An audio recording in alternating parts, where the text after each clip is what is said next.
Welcome to No Question About That Daily. I'm Ed, today with Dominic. Dominic, how's it going?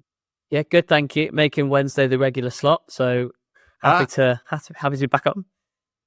You know, I really don't have a schedule in mind. I just text anyone who feels like they haven't been on for a while, like, you want to record something? Yeah. No, that's fine as well. I'm happy to go gun ho, no tactics. Yeah, why that's not? good as well. I was going to say a little peek behind the magician's curtain for listeners and viewers, but that would be bigging myself up too much. There's no magic here. Just someone talking on the internet. Okay, today we're going to talk about Patrick Dorgu, who looks like he's signed for United. I don't think United put out an official he's signed notice at the time of recording, but Fabrizio Romano, once a journalist, now just a content hawk, said, here we go. It's all agreed at 30 million euros plus 5 in incentives.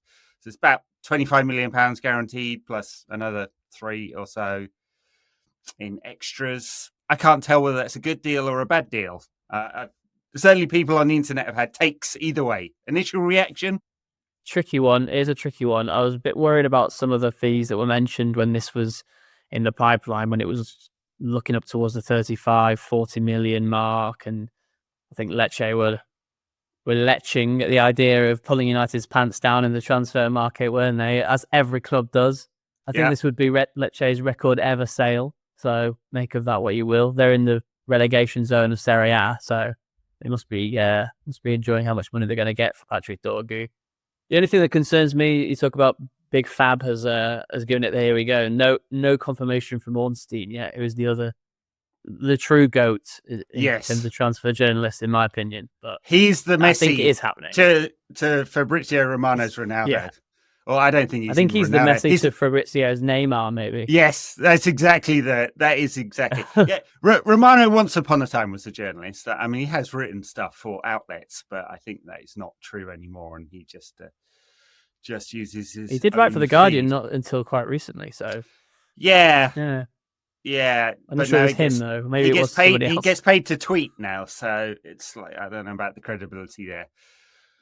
Just dealing in transfer porn because everyone loves it. That's what people are here for. There's people go mad for it. There's fans of teams, there's fans of players, Player FC, and there's Fab FC as well. Apparently, yeah. Anyway, it looks like he's coming. Transfers.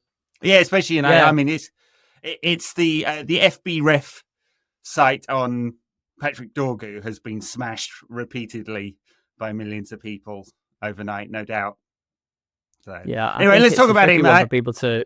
Yeah, sorry, I was going to get into it. It is a tricky one for people to get their teeth into because not that much is sort of known about him, and any information out there about him is from a small sample size. Yeah, and United are signing him to play left wing back, a position that he doesn't always play. I think he sometimes plays on the right and cuts in on his left foot. So, 1.5 seasons of first team football at Lecce. A few goals. 4 Denmark caps, 1 assist in his entire senior career.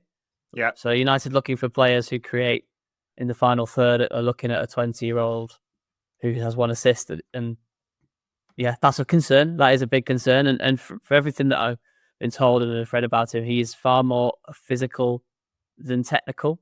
Yeah. Whether that's a good thing or not, I think we could probably debate that because that is an interesting point in itself, what United need more of, isn't it? Well, yeah, both. I think just quality as well. Would be nice. The left foot. Yeah. Okay, so let's talk about some of his profile. I mean, I like you. I'm assuming I've never seen a live Lecce match. So with that caveat of not having watched him loads of times, he's played 51 times for Lecce. Came from Denmark into the Lecce youth team and basically made a position his own. Caveat that Lecce aren't a particularly good side and all of that, in the relegation zone. But he's very, very physical from the analysis I've seen and the video comps. Caveat again, comps are comps. But very, very physical, lots of pace. Burns up and down that left-hand side. When he's playing there, he's also played at right back, right wing back, and right in the forward 3 for Lecce, sort of Gareth Bale style or Bukayo Saka style, cutting in and shooting. He's Either of them would be fine. Either of them would be nice. It's true. Well, we do actually need a left back, though, or a left wing back. So, the physicality looks like it's there. Lots of pace. He's pretty good in the air, 5'9". Although Luke Shaw's Wikipedia lists him at 6'1". So, let's pinch your salt on the data there. We'll see how actual big he is when he turns up. So the physicality, we need people who, quote, run like mad dogs. People who are a bit more intense. We've struggled with that a little bit. Although I think Diogo Dalot does get up and down. He's got a good engine on him, doesn't he, Dalot? The technical side, I mean, he makes a lot of defensive actions. So he gets involved in shit. The numbers aren't great on the actual amount of interceptions, duels, blocks, tackles he makes, or his passing seems a little bit haphazard. So as you said, the technical side may need some polish. There is a really good analysis video on YouTube from someone who I forget, who really broke down his game in a lot of detail. AJ Analysis, I've not seen that website before, but he got a mega amount of hits on that video. So as you do. Yeah, I bet he did. Yeah. I mean, I think wider picture beyond like his actual profile, and I think it's fair to say when he's come to a new country, big step up. There's a lot of question marks over whether he'll high potential, but whether he'll fulfill that potential and how quickly he'll fulfill that potential. So I think it's right to say unlikely to be the full package, age 20, having played 50 games for a lower standard team coming to United and with all the pressure and all of that. But he fulfills a bad need. We haven't really had a left back for 18 months. Yeah, and it's been a real source of problems, especially in this Amorim era with the 3-4-3, not having that proper wide option on the left-hand side. It's really stymied the attacking potential of this side. I mean, it was evident against Fulham in that game that I've already completely forgotten about. But one thing I do remember in the Fulham game recently was Mazraoui appearing in that inside left channel. And it's been said before, he just doesn't have the pace, doesn't have the explosive pace and the physicality to really play there and get past his man and produce something. As good a footballer as I think he is on the ball, him and Dalot both have that problem whenever they play on that left-hand side, where their body position is just wrong, right? They're facing the wrong way. They can't go down the line, so United have to pass it back. And a friend of mine at a game recently described it as horseshoe-shaped passing. It's just wing back to defender, across the back line, other wing back, and it's just that U shape.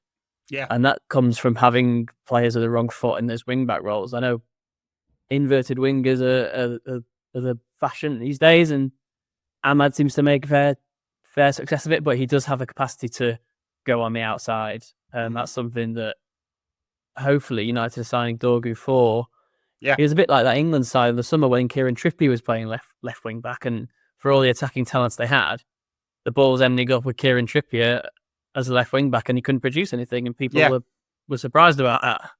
You need both options. You need to be able to come inside and go on the outside, and the player going on the outside frees up our left inside forward or left number 10, whatever you want to call it, to cut in and come into the spaces where they cause more damage. I just think the balance is all off without having a player who's willing to do the running on the outside. It's not just with the ball, it's also off the ball, because you drag defenders away, and having a physical player, with all the caveats we just mentioned about his development and all of that, is going to make a difference. We'll see how many games he plays. I think it's also unfair and unrealistic to expect him to play every game from here on in. Maybe it'll happen. We'll see how quickly he adapts. But just that balance, I think, will make a big difference when he does play the option of dragging defenders out of position. He is, I mean, from all the stuff I've seen of him playing for Lecce or Denmark, he's also prepared to make that outside to in run that Dalot does quite well as well, and pop up doing the sort of third man run box crashing thing that we've kind of missed since Scott McTominay left. So that will also be an option. It just should vary United's play. I don't think it will be a fix for everything. I mean, clearly it won't be, but this has been something that's been missing for a long, long time. And I mean, I know he's unlikely to be playing for the club again, but if you think about Marcus Rashford's best form was when he had Luke Shaw fit and sort of playing in tandem with him. And if Garnacho is going to be that inside left, or it's Bruno mostly, or whoever it is, I think it will help with them as well, just having that balance. Yeah, I wonder where this leaves Luke Shaw. And I think there was a few memes on Twitter when it was emerged that Luke Shaw had been back in training yesterday or some day this week recently, and it was like back from the dead. Just as soon as United are about to sign a left back, Every time, Luke Shaw. I mean, he has risen to every challenge every time United have signed a left back. Alex Telles, Malacia. Whether this sparks him into the sort of form that we know that he's capable of will be absolutely fascinating. I wouldn't actually bet against it because I know how good Luke Shaw can be. I'm a huge champion of Luke Shaw when he's at his best form. He's a brilliant player, but yeah, it's going to be really interesting. I think the one thing it does is probably spells the end or the temporary end for Tyrell Malacia. I noticed that he's been linked with United's new feeder club, Betis, this week, so he could be joining Anthony over there. We're a feeder club to Betis, actually. The other way around, aren't we? Well, yeah, true. Yeah, Malacia needs a loan away. He just needs game time after basically 2 years out.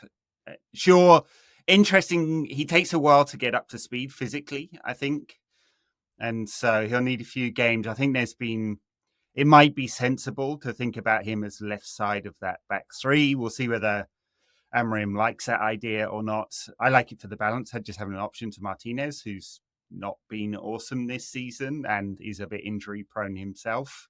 It's funny thing is, actually, I like Mazraoui in that right side of the back three because you do need to have good channel defenders. Fullbacks are generally better than centre backs at doing that. I think it's better suited to his physicality. Of all the very high quality Mazraoui has, running up and down that line is not his best thing. He just doesn't seem to have the same sort of pace, energy, and stuff. So it might be interesting that we see Shaw and Mazraoui, at least in the short term, as rotation options in those two wide centre back areas. I wouldn't mind that at all. They're both suited, aren't they? Like you say. And one thing that this does do is give United an attacking, or attacking-ish player in one of his wing back roles. We've spoken about the two fullbacks that have been playing there when it's been Dalot and Mazraoui and how limiting that is.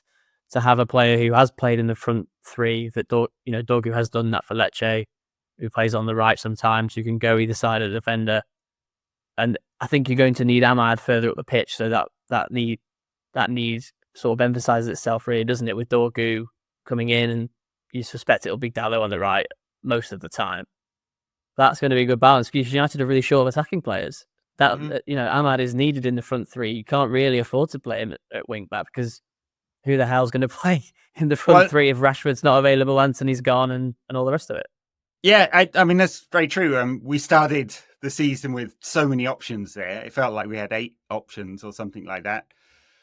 Garnacho, Rashford, Bruno, if you're calling him number 10, Ahmad, Anthony, Xerxes, Højlund, Mount, like all these attacking players. And for various reasons, it's really only Bruno and Ahmad that have been reliable at all as creators or goal scorers. And so absolutely, it's much as I actually like Ahmad at right wing back because it gives United, for the balance of the team, gives United a more attacking option there. He's going to have to play in the front three because he's the only one who actually delivers anything. But now if Dalot is competing with Mazraoui for that right wing back spot and Dorgu's playing, at least one game in 2 at left wing back, then that gives us another option, basically, an attacking option in that one of those fullback areas. So, and the physicality is going to be absolutely key. Those whoever plays in those roles, which is why Mazraoui isn't the best fit and why Dorgu does offer hope, because Amorim has talked again and again and again about United needing to run more. When he says more physical and more athletic, he basically means run more, right?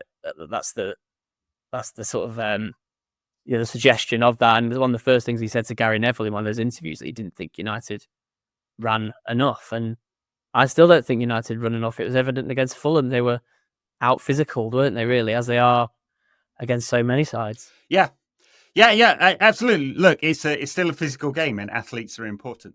So you don't have to have the whole team full of people who run like mad dogs, but you said a lot of them. I mean, Roy Keane said this years ago. You work harder than your opponent, your quality should shine through. United are short of both working hard and quality at the moment, so it's very hard to get It's away not even with about that. being athletes, is it? It is about working hard. It's about mindset. I don't think you describe Harry Maguire as an athlete, but he has that mindset of working hard and putting himself on the line. He has major limitations, but at least he has that attitude. And a lot could do worse than following suit. Yeah, absolutely. I agree. Yeah, I mean, it is interesting that we are getting back to a near full fit squad as well, and this will be an extra addition. Obviously, we've lost Anthony. It's not like he was contributing much. We'll see what happens in the next 2 days with Marcus Rashford, whether he's a loan away is possible. It doesn't look like Barcelona can do a registration right now, so that's out. Dortmund can't really afford it. Milan took up another option, and Juve may be the only open option for Marcus Rashford, but either way, it's unlikely to be playing, it seems. It seems like the club and Amorim have said enough is enough there. But most of the squad is back fit. Mount is a few weeks away, I think, but Shaw is training. Malacia played the other night. Is there anyone else out? It's just Mount, right? It's always just Mount. It's always just Mount. What United going to do though if they do manage to find an exit for Rashford? They have to do something going forward because they've lost Anthony. There's the big question mark over Garnacho. I know he's come to form a little bit in the last couple of games, but I think Amorim still has doubts over him.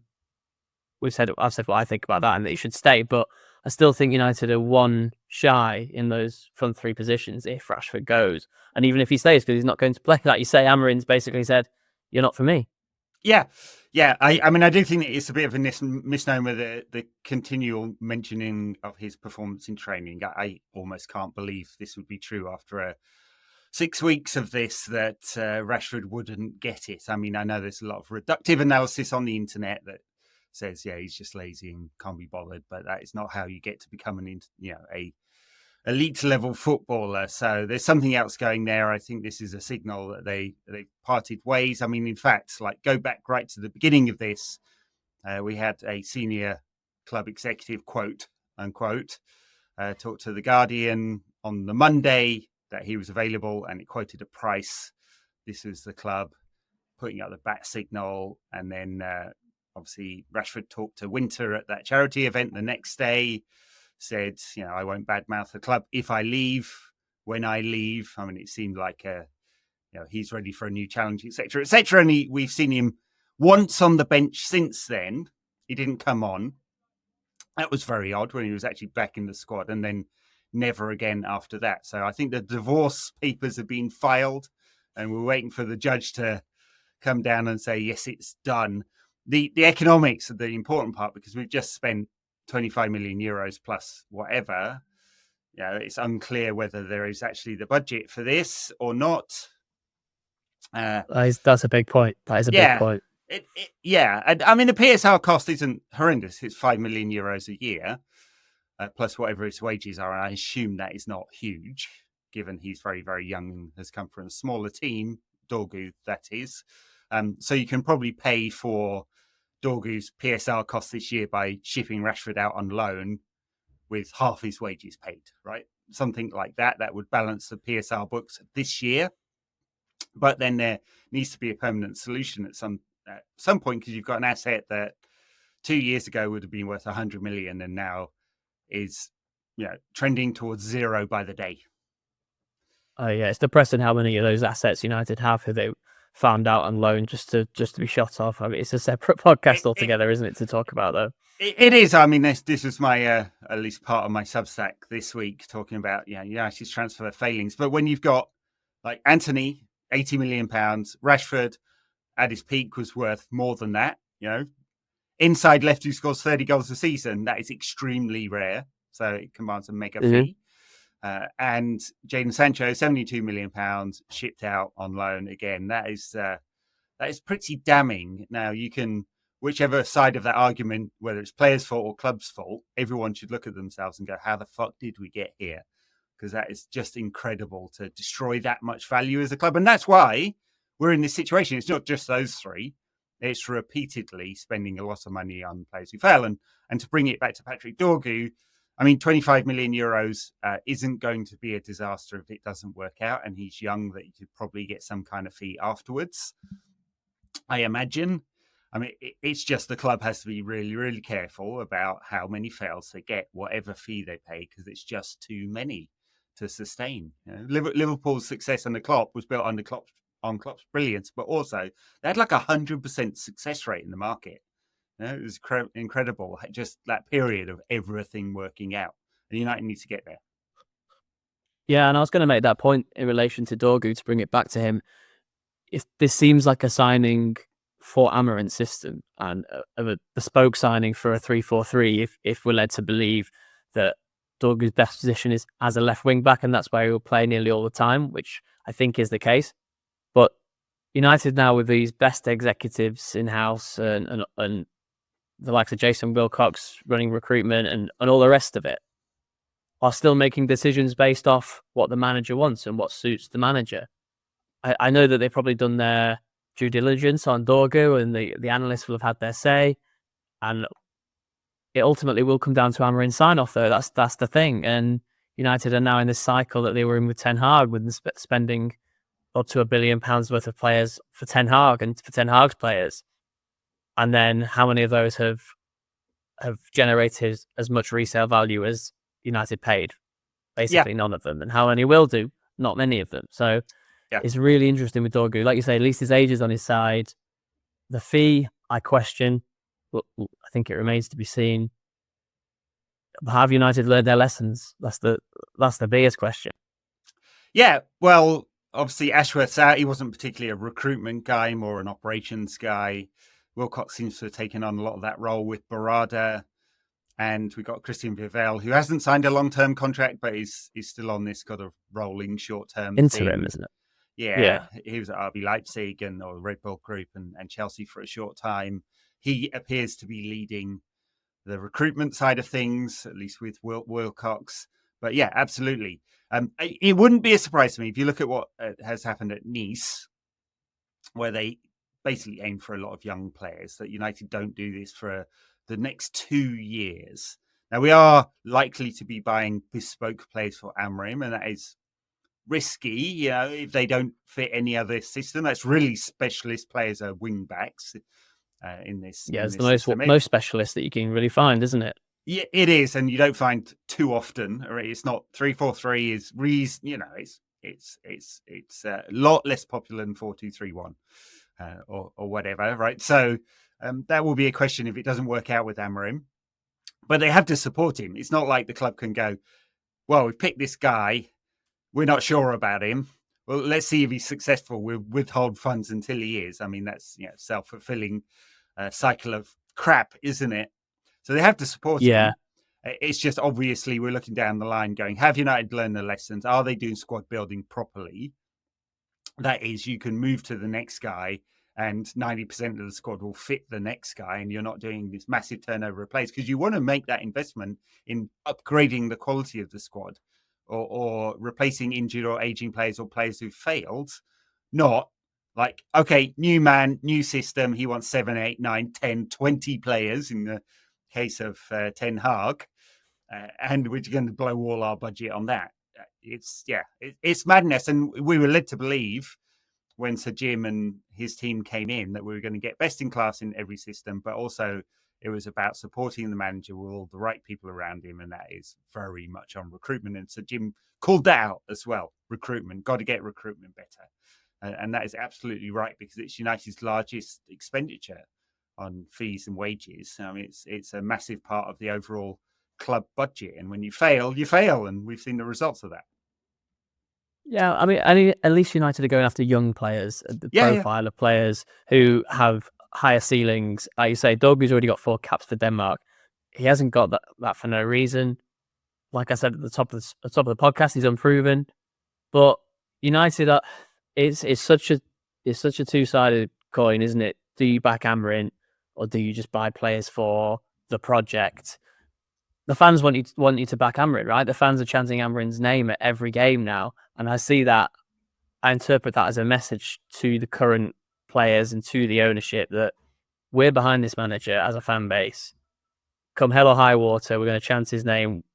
United are losing 2-0 against Newcastle, a dire performance, but the fans end by chanting Amorim's name for 20 minutes in second half. It's a message. It's saying we want to back the manager. We're willing to give him time and give him everything he needs. So over to you, Sir Jim, and over to you, United. Yeah, absolutely. I mean, we are in a different era for all the unpopularity of Sir Jim for many good reasons. I think we just need to realise that he is trying to right-size the club for the budget we're on now. Like, are all those decisions shitty? Yeah. Price rises, shit. Cutting 250 staff, shit. Cutting away ticket allocation, shit. Moving to the cheapest possible security firm, shit. Awful. All of it is awful. Like, I'm not defending any of it, but as Kieran Maguire said the other day, we're dining on a Champions League budget with a Europa League income, and that is going to have to change. Pain was going to happen, and there's two ways you could think about it. Either we start selling players, which is why the Garnacho thing keeps coming up. He's one of our few sellable assets, or you start making cuts. Selling players is the fastest way to right-sizing the budget, but I don't think anyone would be very happy if we start selling a lot of players and not buying anyone. So it's also what United are worst at doing, selling their players. It'd be terrible. Are terrible sellers. Yeah, absolutely awful. And they should be selling Casemiro this month. They should be selling Rashford if they want rid, but they can't because these players have tarnished their reputations by being awful in a United team that everyone expects more of. So it's going to take 3 years to work out this cycle, and we should expect some pain during that time. And just hope that Amorim is a brilliant coach and can get the best out of his players. And high potential young players, I've said it before, they are the way, which is why whatever we think of Garnacho in terms of his form and how finished he is and whether he fits this system, it's mad to sell your high potential young players with United in this current financial model. So anyway, we've got a high potential new player in Patrick Dorgu. Wish him the best. Good luck. Welcome to the madhouse. We'll be good luck. Yeah, we'll be supporting you. To work here, but it helps and all that. It helps exactly. Someone's got to come up with a song for him. What rhymes with Dorgu? Sir Jim's got a new song. Sir Jim is a cunt. I thought it was quite to the point. Good God. Yes. I was like, oh, he's going down the he's going down the Glazer route already. Then. It was even harsher, wasn't it? I mean, we're singing about chopping Malcolm up, but I'm not sure we ever called him a cunt. Sorry for those people who will message me saying, hey, please warn us when you swear. There you go. I've got a potty mouth. An explicit warning, can't you, for the adults? I could for the grown-ups. There's a few of them left. All right, Dominic, thank you very much.